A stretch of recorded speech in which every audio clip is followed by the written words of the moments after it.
The gavel hadn't even struck the desk when Margaret Ellison heard her husband's mistress laugh, a bright, cruel little sound that echoed through the marble courtroom like a slap across her face.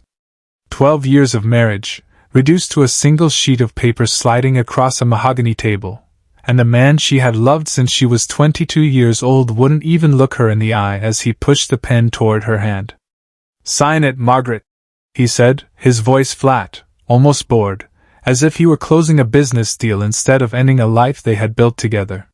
What he didn't know, what no one in that courtroom knew, was that the woman they were humiliating in front of a room full of strangers was the very person who owned the empire he was so desperate to keep. If you believe in second chances, in quiet strength, and in the kind of justice that doesn't need to shout to be heard, hit that like button, drop a comment below, share this with someone who needs a little hope today, and subscribe to the channel because stories like Margaret's deserve to be told. Margaret had married Thomas Ellison when they were both nothing, two broke graduate students in Chicago living off instant noodles and borrowed textbooks, dreaming out loud about the life they would build together. She was the one with the sharp mind for numbers, the one who stayed up until 3 in the morning drafting business plans while Thomas slept soundly beside her, confident that whatever she touched would eventually turn to gold. And it did. Margaret Ellison, using a shell company under her maiden name, Margaret Whitmore, had quietly built Whitmore Holdings from a single logistics startup into a billion-dollar empire spanning shipping, real estate, and pharmaceuticals. But she had never wanted the spotlight. She let Thomas be the face of the company, let him sit in the boardrooms and shake the hands and smile for the magazine covers, because she believed that a marriage should be a partnership, not a competition. She never imagined that the very humility that made their love feel safe would one day become the weapon used against her. It started 3 years ago, subtly, the way betrayal always does. Thomas began working later. He stopped reaching for her hand across the dinner table. He grew distant in the way a man grows distant when his heart has already left the room even if his body hasn't. Margaret told herself it was stress, the pressure of running a company that bore his name even though it was built on her sleepless nights and her genius. Then came Victoria Hale, a former model-turned-brand consultant, who Thomas had hired against Margaret's quiet objections. Victoria had a way of tilting her head when she laughed, of touching Thomas's arm just a second too long, of looking at Margaret the way a predator looks at something it has already decided to consume. Margaret saw it all unfold in slow motion, the way you see a car accident before it happens but cannot make your body move fast enough to stop it. By the time Thomas asked for a divorce, he had already convinced himself, and seemingly half their social circle, that Margaret was the problem, cold, obsessed with work, incapable of being the wife he deserved. He had rehearsed his victimhood so many times that he had started to believe it. Victoria stood beside him at every meeting with the lawyers, dressed impeccably, smiling faintly, as if she had already claimed a throne that was never actually his to give away. They assumed, both of them, that Margaret was simply Thomas Ellison's quiet, unremarkable wife, a woman who managed the household books and little else. They had no idea that every asset Thomas believed belonged to Ellison Global, the shipping fleet, the downtown skyscraper, even the vacation estate in Aspen where Thomas had once proposed to her under a sky full of stars, was in fact registered under Whitmore Holdings, a company entirely and legally hers. The morning of the divorce hearing, Margaret sat alone in her car outside the courthouse in downtown Chicago, her hands trembling slightly around the steering wheel, not from fear, but from the quiet grief of watching a life she had poured her soul into collapse in front of her. She thought about the nights she had rocked their newborn son to sleep while reviewing quarterly earnings reports on her phone, the anniversaries she had spent drafting merger contracts because Thomas insisted the company needed her mind, not just her heart. She thought about how many times she had shrunk herself smaller and smaller so that Thomas could feel bigger, believing that was what love required. She wiped her eyes, took a breath that felt like it scraped her ribs on the way in, and walked into that courtroom with her head high, even though inside she felt like she was walking toward her own execution. Inside, Thomas sat beside Victoria, their fingers loosely intertwined beneath the table as if they had already forgotten they were still in mourning for a marriage that hadn't legally ended yet.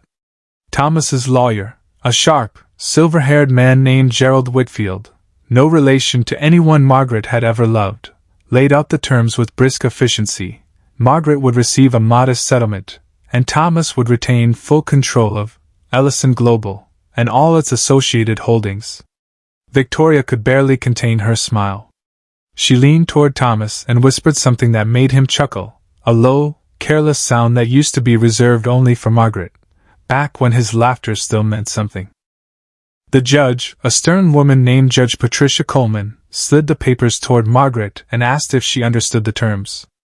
Margaret looked at Thomas one final time, searching his face for even a flicker of the boy who once promised her forever on a cold Chicago rooftop, and found nothing but impatience staring back. She picked up the pen. And then, calmly, without raising her voice, she asked the judge for permission to speak. What followed was not a scene of desperation, but of quiet, devastating clarity. Margaret explained, document by document, deed by deed, that every asset Thomas believed he controlled, the skyscraper, the fleet, the Aspen estate, even 70% of Ellison Global itself, was legally owned by Whitmore Holdings, a company she had built from nothing under her maiden name, long before Thomas had ever signed a single contract in his own. She had never hidden it out of deception, she said, her voice steady even as her heart cracked open in front of strangers, but because she had once believed that love didn't need ownership to prove itself real. The color drained from Thomas's face so quickly that Victoria instinctively pulled her hand away from his, as though she had suddenly realized she was holding on to a man with nothing left to offer. Gerald Whitfield flipped frantically through his files, his confidence evaporating with every page. The judge called for a recess to verify the documents, and when the court reconvened an hour later, it was confirmed. Margaret Ellison, quiet, humble, so-called unremarkable Margaret, was the sole legal owner of the empire her husband had spent years pretending was entirely his own. Victoria, who had spent the last year planning a wedding in the very Aspen estate she assumed would soon be hers, stood up so fast her chair scraped against the marble floor, her glamorous composure finally cracking into something raw and frightened. Margaret did not gloat. She did not raise her voice or throw the truth in their faces the way they had thrown their betrayal in hers. She simply signed the divorce papers, this time on her own terms, walking away not just with her dignity intact but with the entire empire she had built with her own two hands, untouched by the two people who had underestimated her so completely. Thomas was left with his name, his pride, and very little else, forced to watch as Victoria's affection cooled the moment his bank accounts did.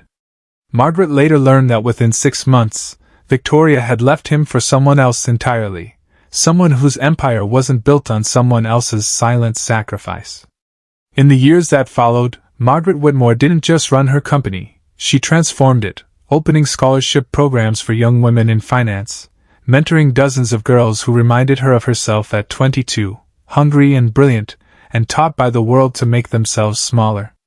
She found love again eventually, not with fireworks or grand gestures, but with a gentle, steady man named Nathaniel Cole who admired her mind before he ever cared about her money, and who once told her that watching her walk into a room felt like watching someone finally, fully become herself.